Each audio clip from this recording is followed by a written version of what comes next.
Introdução. 40 anos atrás, um sério problema de longo prazo enfrentado por Moscou era o rápido crescimento da população muçulmana da URSS. Especulava-se então que a alta taxa de natalidade muçulmana transformaria a União Soviética em um país de maioria muçulmana até meados do século XXI. É uma piada estranha, e mais que uma curiosa reviravolta do destino, que a OTAN enfrente hoje esse mesmo problema. As Forças Armadas Russas entraram oficialmente na Síria em 30 de setembro de 2015. Já estava em andamento uma maciça invasão muçulmana de refugiados à Europa, estendendo-se pela primavera e verão daquele ano. Essa onda migratória ocorreu sem uma mudança dramática na crise síria. Segundo um relatório do jornalista investigativo Witold Gadowski, publicado em meados de setembro de 2015, as pessoas então invadindo o coração da Europa incluíam mais do que refugiados, e possivelmente incluíam infiltrados terroristas do ISIS. Gadowski era um conhecido repórter de guerra, diretor de documentários e vencedor de vários prêmios de jornalismo na Polônia e no exterior. Ele foi à Síria em 2015 e descobriu que, no território controlado pelo Estado Islâmico, ISIS, não havia nenhuma chance de alguém sair sem permissão. Como ele explicou, a punição para quem tentasse escapar era a crucificação. Na opinião de Gadowski, a onda de refugiados havia sido desencadeada por decisões tomadas em Moscou e talvez em Teherã. De fato, o massacre em massa de civis sírios era um projeto contínuo do ditador sírio apoiado pela Rússia, Bashar al-Assad, cujas tropas matavam 7 vezes mais civis do que o ISIS. Com a chegada dos bombardeiros russos, ainda mais civis passaram a ser alvos de especial interesse, e contrariamente às declarações públicas, técnicos russos e chineses estavam ocupados ajudando o ISIS a manter seus poços de petróleo e refinarias capturados, enquanto oficiais militares iraquianos treinados pela Rússia, antigos membros do exército de Saddam Hussein, lideravam forças do ISIS contra o governo de Bagdá. Governo esse que estabeleceu um quartel-general de inteligência conjunta em aliança com o Irã e a Rússia. A partir disso e de outras evidências, parece que a Rússia tem jogado um jogo duplo no Oriente Médio. Utilizando a infraestrutura petrolífera do Iraque, e contando com apoio técnico clandestino russo, o ISIS arrecadava 800 milhões de dólares por ano vendendo mais de 60 mil barris de petróleo por dia. Mas essa não era a única fonte de renda do Estado Islâmico. Segundo Gadowski, o Estado Islâmico comercializa obras de arte e artefatos arqueológicos. Não é verdade que os monumentos da cultura antiga são destruídos. Eles são vendidos e trazem uma grande renda. Em 90% dos casos, isso ocorre por meio da máfia russa. As atividades do Estado Islâmico produziram uma onda de refugiados que traz lucros para as máfias russa, turca e albanesa. Neste assunto, a máfia russa não é simplesmente a máfia russa, e o mesmo pode ser dito das organizações mafiosas que surgiram em todo o mundo ex-comunista. Conforme observado por Brian Whitmore, da Rádio Free Europe e Rádio Liberty, o crime organizado é agora um elemento importante da política de Estado russa. Segundo Gadowski, o jogo da Rússia é dar checkmate na Europa, e em menor medida nos Estados Unidos. Exteriormente, a Rússia finge combater o ISIS. Na realidade, a Rússia ajuda o ISIS. Essencial para o plano, os sírios estavam gerando refugiados ao aterrorizar civis na Síria. Como dito acima, Gadowski acreditava que uma unidade secreta terrorista do Estado Islâmico, Amni, estava colocando assassinos fanáticos entre os refugiados. Dessa forma, uma vasta rede de homens-bomba e assassinos entrou na Europa. Após sua chegada à Síria, unidades aéreas russas lançaram bombardeios contra civis sírios, aumentando o fluxo de refugiados no fim do verão. É claro que a crise dos refugiados já estava em andamento antes da chegada dos russos. Ela havia atingido o auge anteriormente. O que os bombardeios demonstraram, no entanto, foi a intenção estratégica da Rússia. Os sírios e os russos estavam seguindo um caminho previamente definido. Os bombardeiros foram a cereja do bolo já assado. Muito antes da chegada dos bombardeiros russos, outros meios de pressão haviam sido empregados pela Síria, incluindo o uso de armas químicas. Refugiados e terroristas já haviam há muito tempo inundado a vizinha Turquia.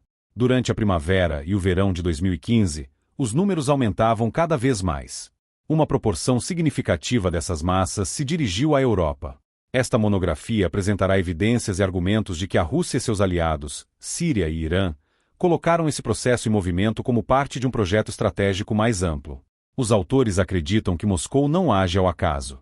Ao contrário, seus movimentos são cuidadosamente planejados com antecedência. A estratégia aplicada é complexa. Seus objetivos mascarados por desinformação e subterfúgio, chantagem e extorsão, crime organizado e operações terroristas de bandeira falsa. A Primavera Árabe. Quando rebeliões começaram a irromper no Oriente Médio alguns anos atrás, o ex-chefe da inteligência romena, Ion Mihai Pacepa, se perguntou por que as primeiras rebeliões da série ocorreram apenas em países islâmicos pró-americanos. Ele perguntou por que os rebeldes estavam queimando bandeiras americanas. Achou suspeito que os Estados Unidos não tivessem nenhum aviso prévio das manifestações em massa que varreram o mundo árabe, do Marrocos ao Golfo Pérsico. Pacepa observou que no primeiro dia da revolta no Cairo os manifestantes carregavam bandeiras com a foice e o martelo. Ele chamou isso de um erro causado por zelo excessivo. A rebelião, que começou em 17 de dezembro de 2010, na Tunísia, e se espalhou pelo mundo árabe, foi uma tentativa de varrer os regimes árabes moderados. Não foi uma revolução por liberdade ou democracia. Como escreveu Richard Miniter em um artigo de 2011 na Forbes, praticamente todo elemento da narrativa da mídia sobre a Primavera Árabe está errado ou é enganoso. A rebelião não foi uma reação espontânea a ditaduras locais. Segundo Miniter, o chefe da inteligência do Egito alertou o general David Petraeus, em 2010, de que o Irã, aliado próximo e estado cliente de Moscou, estava se preparando para derrubar o regime de Mubarak do Egito. Miniter foi informado por autoridades da inteligência de que agentes do Irã estão por trás das manifestações de rua e dos ataques violentos a prédios do governo. A atividade revolucionária do Irã em toda a região, no entanto, não era meramente iraniana. Essa atividade estava conectada à Rússia e ao apoio passado da Rússia à causa comunista. Segundo um especialista iraniano, o líder supremo do Irã, Ali Khamenei, foi educado em Moscou e pode ser um agente da inteligência russa. Pior ainda, outros líderes importantes do Irã também foram educados na Rússia, mantendo laços atuais com Moscou.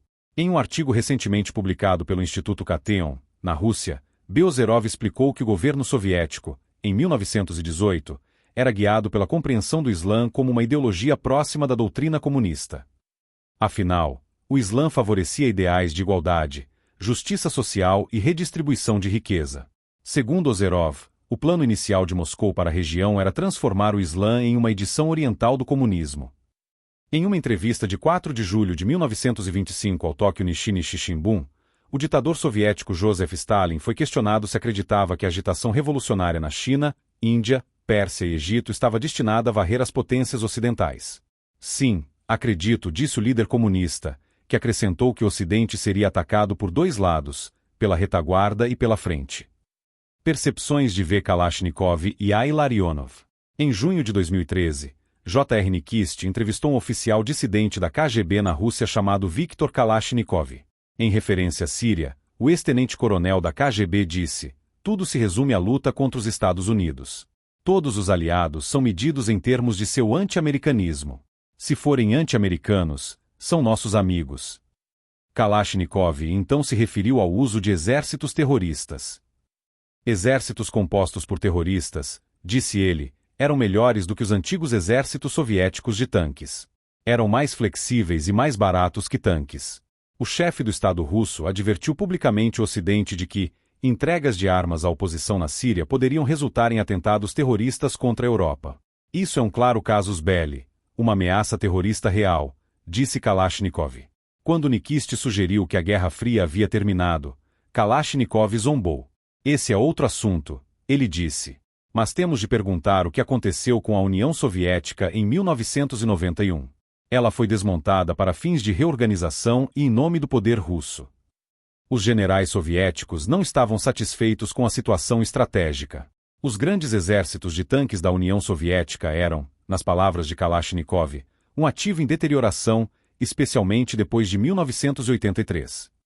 A estratégia central, ele explicou, era dividir a Europa dos Estados Unidos.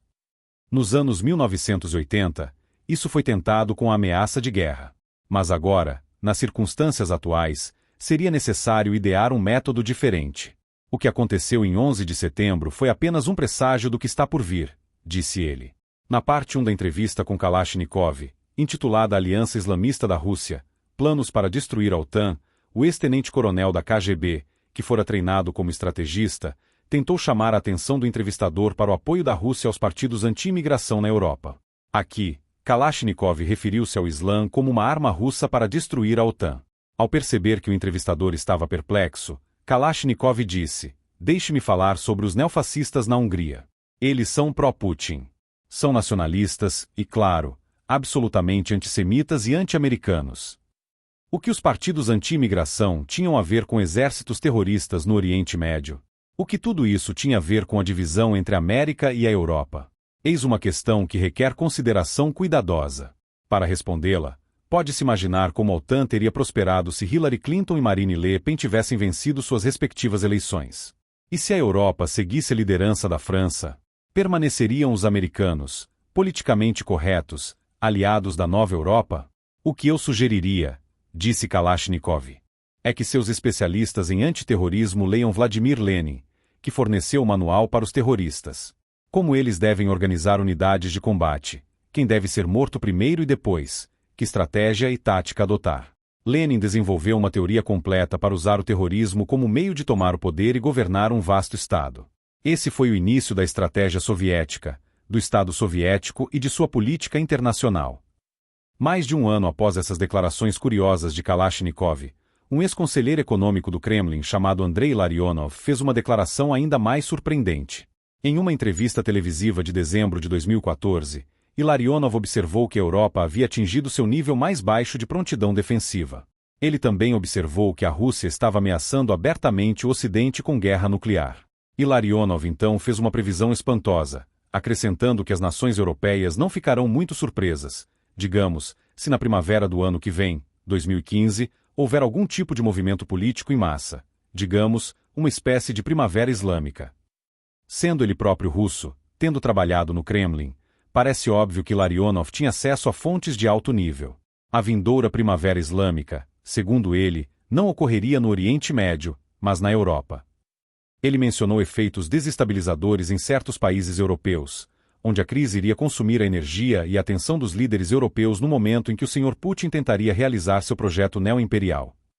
Larionov foi bastante específico ao dizer que a futura primavera islâmica na Europa envolveria movimentos e atividades nos próprios países europeus.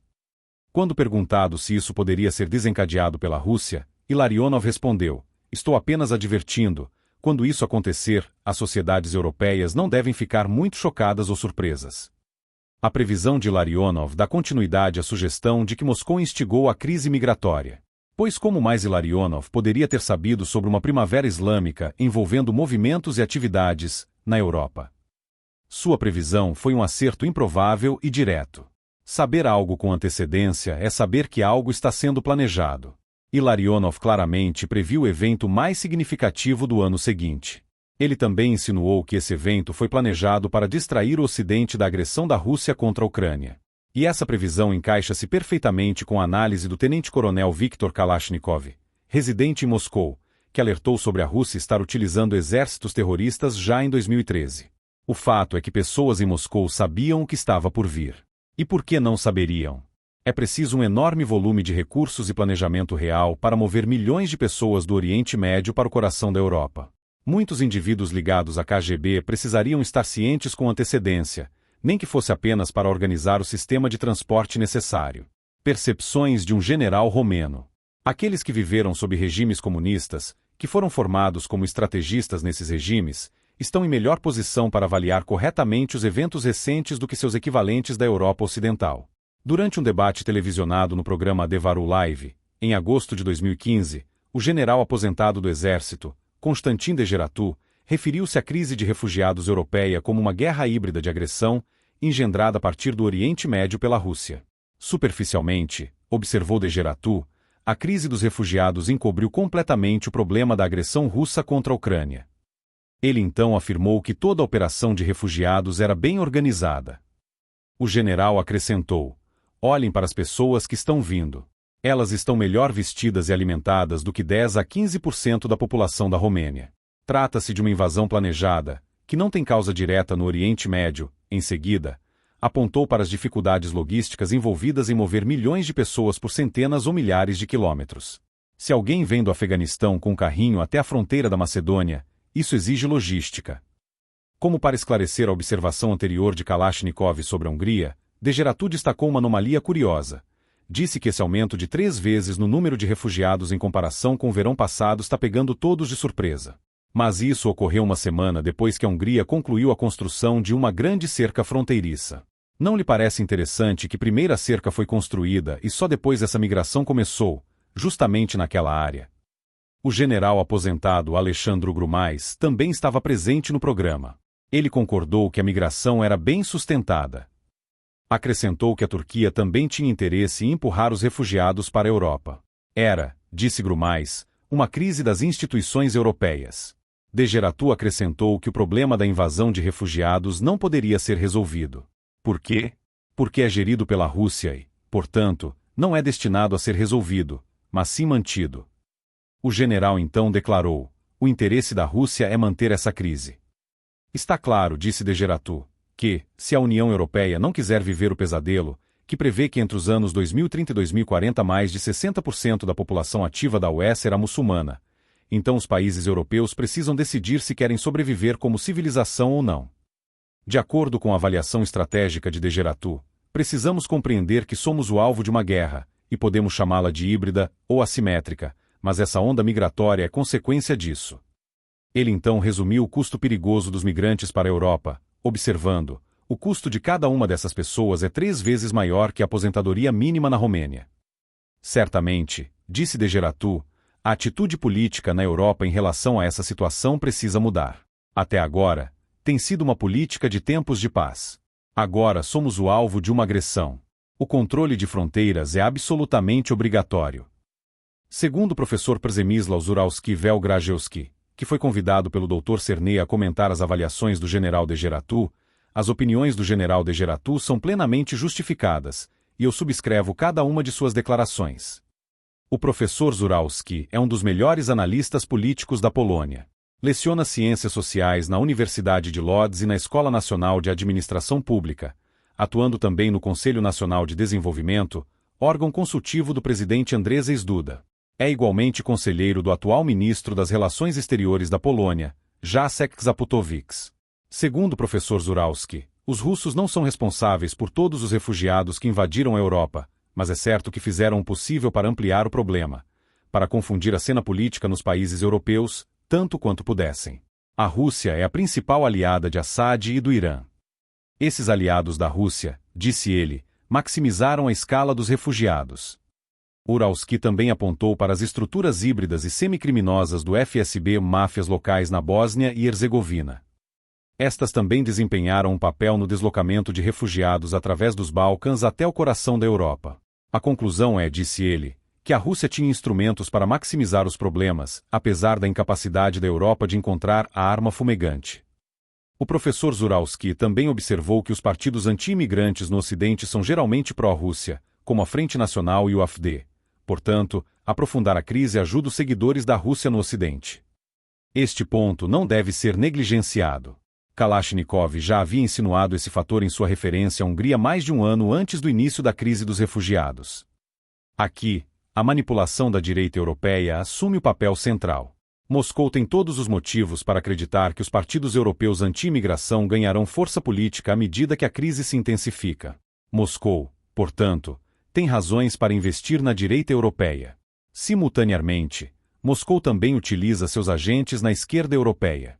Esses agentes intensificam a crise por meio de políticas politicamente corretas. À medida que a esquerda empurra a crise adiante, a oposição de direita cresce e busca aliados prontos, sendo então conduzida aos braços abertos de Moscou. Esse processo pode já ter sido bem sucedido na Hungria, onde o primeiro-ministro Viktor Orbán se aproximou de Moscou. O chefe do Estado-Maior das Forças Armadas da Hungria, general Tibor Ben, afirma que a Hungria não precisa adquirir equipamentos exclusivamente de países da OTAN. A Rússia está atualmente modernizando os helicópteros húngaros Mi-24 e Mi-17 por 64 milhões de dólares. Talvez ainda mais alarmante seja a tolerância do primeiro-ministro Orbán com relação à infiltração russa na direita húngara.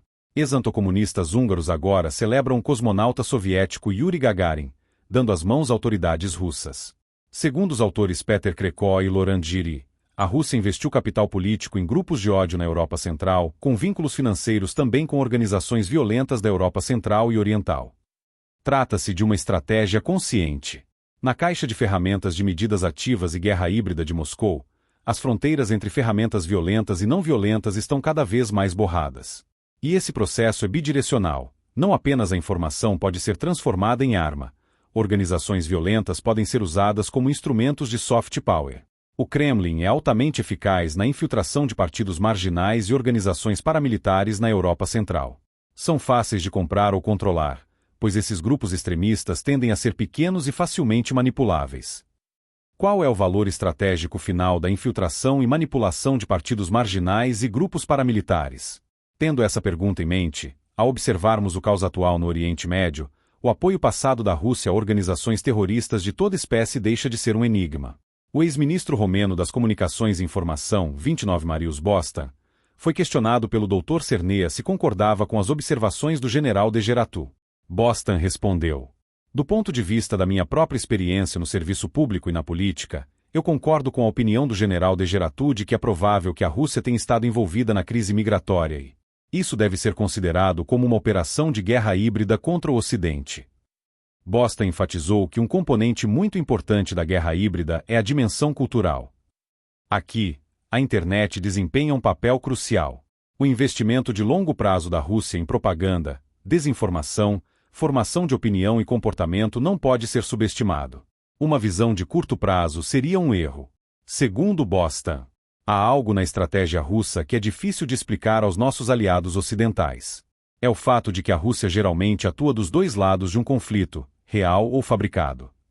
Por exemplo, na internet, observamos que a propaganda, a desinformação ou a atividade de trolls russos em fóruns e redes sociais normalmente veiculam mensagens destinadas a criar ou amplificar conflitos entre diferentes grupos étnicos ou religiosos, romenos contra húngaros, poloneses contra ucranianos, cristãos contra judeus, etc.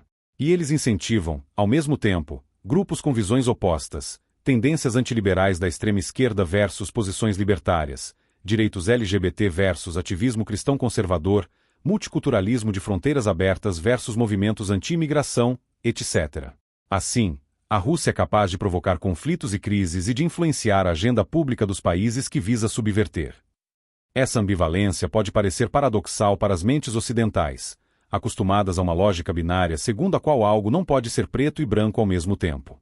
Pois bem, os russos não são ocidentais. No Oriente, preto e branco podem ser definidos de muitas maneiras diferentes. Além disso, os líderes russos ainda operam segundo uma mentalidade moldada pela dialética marxista, que afirma que o progresso resulta da luta constante entre elementos contrários. Parece que o Ocidente está apenas agora descobrindo que, por exemplo, os trolls russos na internet apoiam simultaneamente uma certa causa e seu contrário. Bostan delineou uma das estratégias-chave da Rússia. Ele afirma que esse tipo de estratégia é difícil de compreender para o Ocidente. Como expressou Rudyard Kipling, o Oriente é o Oriente, o Ocidente é o Ocidente, e jamais os dois se encontrarão. Contudo, em algum momento no futuro, o Ocidente terá de aprender a compreender a estratégia das tesouras da Rússia, o fato de que a Rússia geralmente atua dos dois lados de um conflito. Se há uma lição central a ser extraída deste estudo, Bostan a destacou. Em seu artigo no Atlantic Council, From Russia with Hate, Peter Krekó e Laurent Giry explicam como a contra-inteligência polonesa está atualmente investigando Mateusz Piskorski, líder do Partido Esquerdista Polonês, bem como ex-ativistas do partido de extrema-direita Congresso Polonês da Nova Direita, KNP, sob acusações de espionagem a favor da Rússia. 31 Eis a clássica estratégia das tesouras russa em ação. Se a crise dos refugiados faz parte de uma estratégia de tesouras russa, de que forma a Rússia se beneficia? Em primeiro lugar, intensificam-se as tensões políticas entre a direita e a esquerda europeias. Em segundo, a direita pode ser empurrada na direção de Moscou por meio de diversos mecanismos. Em terceiro, ocorre um enfraquecimento geral da OTAN dentro de um cenário de dividir para conquistar. Em quarto, segue-se uma desmoralização generalizada e perda de confiança nas instituições existentes. Em sua entrevista ao Epoch Times, em novembro de 2015, o general de Geratu demonstrou a profundidade de sua compreensão ao dizer que devemos ver quem lucra com a crise dos refugiados. Ora, explicou ele, os russos lucraram, e muitas rachaduras apareceram na OTAN. Vimos o quão unida esteve a Europa, acrescentou de Geratu com sarcasmo. Plena unidade. Houve 50 vozes em nossa unidade europeia. Aqueles que montaram o exercício, continuou de Geratu, compreenderam todas as nossas fraquezas e as exploraram devidamente. O que mais obtiveram? Alguém ainda fala sobre a crise ucraniana? Não mais. Há também 1 milhão, na verdade, 800 mil refugiados, vindos do leste da Ucrânia e da Crimeia, a maioria da região de Donbas. 800 mil. Há 8 mil mortos. Cerca de 2.000 crianças e mulheres grávidas morreram nessa crise. Quase não os vimos nas telas da TV, não houve manifestações, não houve sessão do parlamento romeno. Degeratu é extraordinariamente perspicaz, e outros especialistas concordam com sua avaliação de que a Rússia está travando uma guerra híbrida contra a Europa. Talvez alguns de nós sejamos excessivamente voltados ao aspecto militar e façamos perguntas que não deveriam ser feitas, disse Degeratu. Testemunho de um general sírio. Há uma revelação surpreendente no fragmento de uma entrevista de setembro de 2015 concedida a Vitold Gadowski pelo general de brigada sírio Ahmad Al-Jia, militar com 30 anos de experiência no exército sírio e também vice-ministro da defesa no governo sírio no exílio. Segundo o general Al-Jia, oficiais russos estão constantemente presentes nos ramos do exército sírio que apoiam o regime de Bashar Assad. Em seguida, ele acrescentou: a Rússia está interessada na confusão na Síria. Existem também 4 centros de treinamento militar na Rússia, onde fanáticos são treinados, os quais então preenchem as fileiras das tropas do Estado Islâmico, ISIS. Entre os treinados, há também chechenos. Relacionado a isso, outra manchete curiosa diz: ao recuar do Iraque, terroristas do ISIS perderam seus passaportes russos. Os fatos foram relatados da seguinte maneira: as Forças Armadas iraquianas, que no final da semana passada ocuparam o edifício da universidade anteriormente mantido pelo ISIS na cidade de Mossul, exibiram como prova os documentos de identidade dos terroristas do Estado Islâmico, que, em sua maioria, revelaram-se russos. Mais uma vez, trata-se da estratégia das tesouras. Moscou aperfeiçoou a arte de encenar guerras falsas e divisões simuladas com frentes falsas compostas por idiotas úteis. O uso de forças terroristas e contra-terroristas por parte da Rússia na Síria e no Iraque não deveria surpreender ninguém. Esse procedimento já havia sido empregado durante a Guerra Soviético-Afegã na década de 1980, e novamente durante as recentes guerras na Chechênia. Neste ponto, pode ser útil recordar um pouco de história. Em julho de 2005, o desertor do KGB-FSB russo Alexander Litvinenko disse ao jornal polonês Rzeczpospolita que Ayman al-Zawahiri, então o segundo no comando da Al-Qaeda, fora treinado pelo FSB no Daguestão, em 1997. Segundo o ex-oficial de inteligência estrangeira do KGB Konstantin Preobrazhensky, Litvinenko era o responsável por garantir o sigilo da chegada de al-Zawahiri à Rússia, entre 1996 e 1997. O desertor da inteligência romena, tenente-general Ion Mihai Pacepa, descreveu em seus livros o uso que Moscou fez de organizações terroristas árabes durante toda a Guerra Fria. Sabemos que a Rússia apoia firmemente o regime islâmico terrorista de Teherã. O pesquisador Antero Leitzinger explicou: o terrorismo moderno nasceu em um único ano, de 1967 a 1968. Socialistas internacionais, comunistas, iniciaram a moda simultaneamente em todo o mundo, o que deve nos deixar suspeitos quanto a raízes comuns. Nacional-socialistas nos regimes arabistas seguiram o exemplo, transformando marxistas de origem muçulmana em islamistas de origem marxista. Entre os associados mais próximos de Khomeini, havia muitos comunistas que, convenientemente, deixaram crescer barbas. Mostafa Ali Shamran havia estudado na Califórnia e no Egito antes de fundar uma sociedade secreta xiita vermelha. Entre seus alunos estavam o futuro ministro das Relações Exteriores Ibrahim Yazdi, o ministro do Petróleo Mohamed Garazi e um colega libanês da Universidade de Berkeley, Hussein Shaikh al-Islam, que liderou a ocupação da Embaixada dos Estados Unidos em Teherã. Essa ocupação, pouco antes da invasão soviética do Afeganistão, direcionou o radicalismo iraniano para o anti-americanismo. Mohamed Beheshti, cuja morte em um atentado à bomba em 28 de junho de 1981 permanece um mistério, havia residido na Alemanha Oriental. O antigo companheiro de Khomeini e ministro das Relações Exteriores, Sadegh Gotizade, havia colaborado com sucesso com o novo regime. Tanto Gotizade quanto Shamran haviam recebido treinamento de terroristas palestinos. Quando era estudante nos Estados Unidos, Gotizade foi recrutado pelo GRU soviético. Com relação à guerra soviético-afegã, Leitzinger explicou que a inteligência militar soviética, GRU, havia desenvolvido capacidades especiais no final da década de 1980, especialmente como manipular islamistas e fazer com que comunistas, da facção Shalk, deixassem crescer barbas e se unissem aos seus inimigos declarados. Segundo Leitzinger, essa estratégia Shalk ofereceu uma alternativa bem-sucedida à mais ortodoxa estratégia Parshan, que dependia de alianças ideológicas menos impuras. Leitzinger argumenta que os serviços secretos russos assumiram controle rígido sobre o terrorismo internacional, e especialmente sobre o islamismo nos anos 1990. O terrorista é, em essência, um tipo especial de agente provocador. Um analista ocidental encontra dificuldade em ver a guerra afegã soviética ou as guerras da Chechênia como utilizando técnicas de provocação em larga escala. O ex-oficial da CIA T.H. Bagley e o desertor do KGB Peter Deriabin observaram: a provocação soviética continua sendo pouco compreendida no Ocidente. Pessoas seguras dentro de um sistema democrático talvez tenham dificuldade em conceber que governantes possam usar sistematicamente técnicas tão hostis contra seus próprios súditos.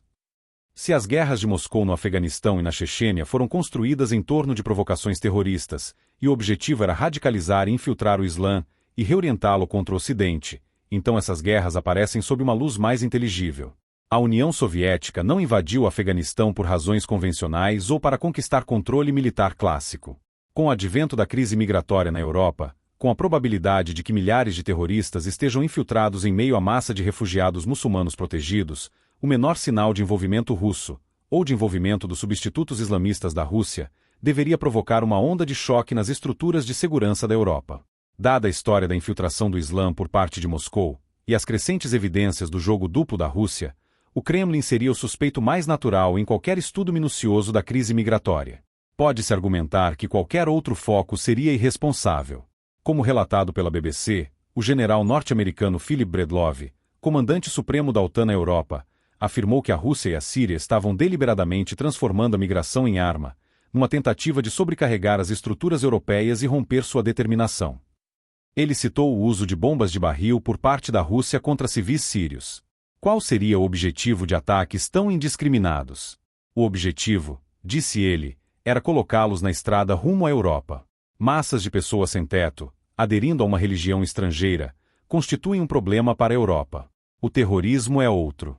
Desde o início da crise dos refugiados, a Europa tem sido atingida por uma onda sem precedentes de atentados terroristas, sem mencionar estupros, ataques com facas e assaltos. Primeiro vieram os assassinatos em Paris, em novembro de 2015, depois os atentados à bomba em Bruxelas, em março de 2016. Em seguida, o ataque com caminhão em Nice e o ataque à igreja na Normandia, em julho de 2016.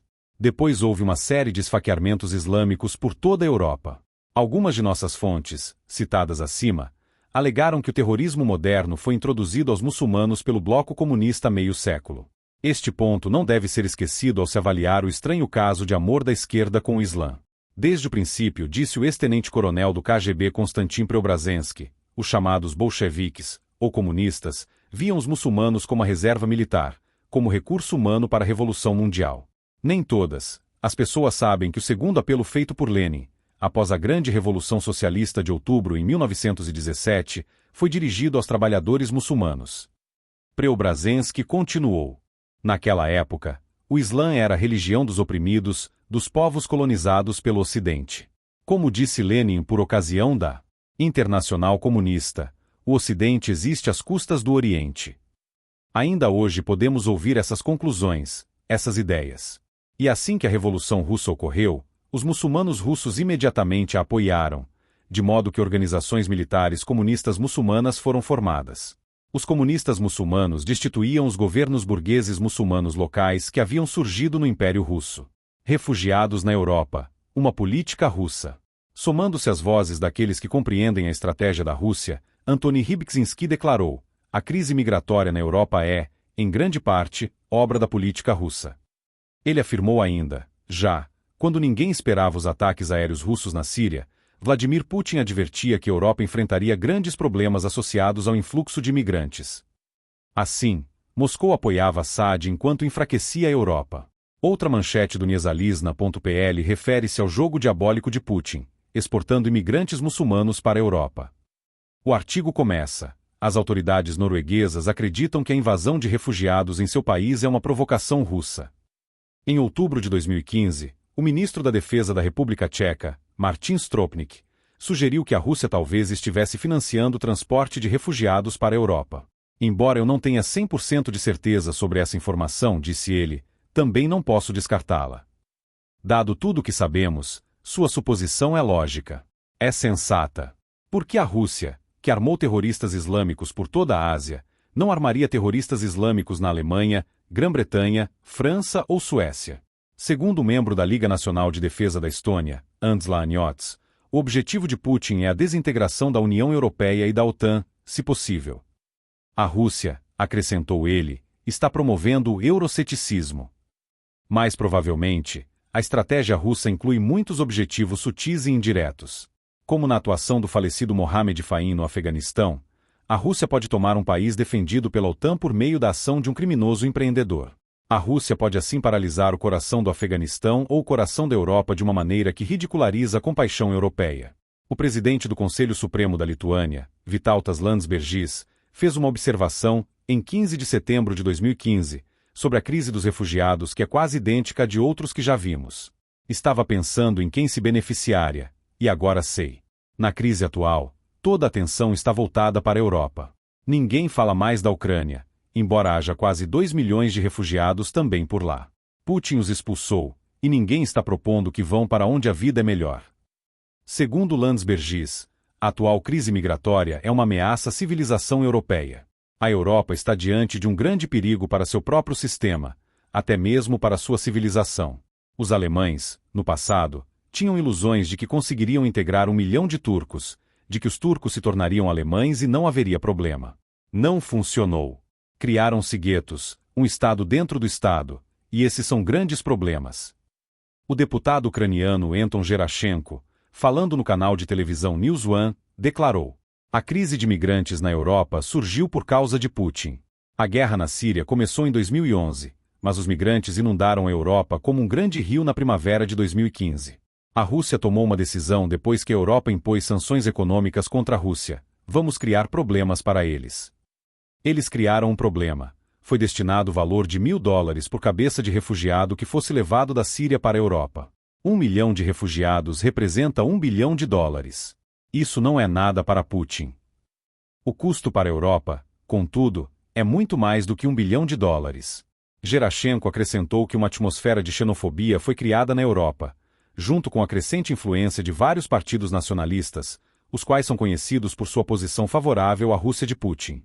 Conclusão: quaisquer que sejam as causas da crise dos refugiados, os estrategistas de Moscou tiraram pleno proveito da situação. Aqueles que conhecem melhor a política russa, situados mais a leste geograficamente, sabem que a Rússia tem algo a ganhar. Se falta uma arma fumegante no sentido estrito, há ainda assim uma arma carregada. Pode-se dizer que essa arma está apontada para o coração da Europa. Quanto à prova, o estrategista não veste um jaleco branco nem segue algum procedimento acadêmico para compreender o mundo. Ele não é um promotor que precisa provar seu caso num tribunal. Ele está engajado em um duelo em larga escala, que foi a famosa definição de guerra de Karl von Clausewitz. Se os líderes militares e políticos agissem apenas com base em provas científicas, ou se dependessem de provas usadas para convencer um júri, eles simplesmente não poderiam agir. O soldado e o estadista exercem julgamento no nível mais próximo do senso comum. Considere-se a seguinte analogia: se for 2 de dezembro de 1941 e um avião americano avistar 6 porta-aviões japoneses movendo-se para o leste entre o Alasca e a ilha Midway, um estrategista sensato presumiria que os japoneses pretendem atacar a base naval dos Estados Unidos em Pearl Harbor. O estrategista sensato seria bastante tolo em declarar que não havia prova da intenção japonesa de atacar. Seria pedante, nas circunstâncias, dizer que não há arma fumegante. A estratégia dita uma epistemologia completamente diferente. O movimento relatado dos porta-aviões japoneses constituiria uma arma carregada, apontada para a frota do Pacífico dos Estados Unidos. Um líder militar responsável não espera que essa arma dispare. Um almirante americano, tirando as devidas inferências, saberia exatamente o que fazer. Ele alertaria a frota em Pearl Harbor e tomaria contramedidas. Ele saberia, como alguém que comanda frotas, que todo movimento inimigo fala de intenções.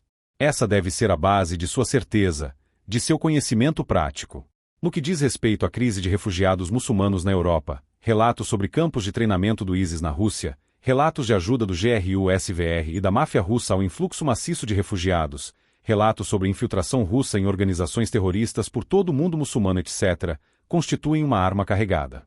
Devemos julgar esses relatos como estrategistas, não como cientistas sociais ou acadêmicos. Essa deve ser a base de uma nova metodologia estratégica para o problema dos refugiados muçulmanos. Está claro que isso não diz respeito apenas ao Islã. A participação russa é indicada.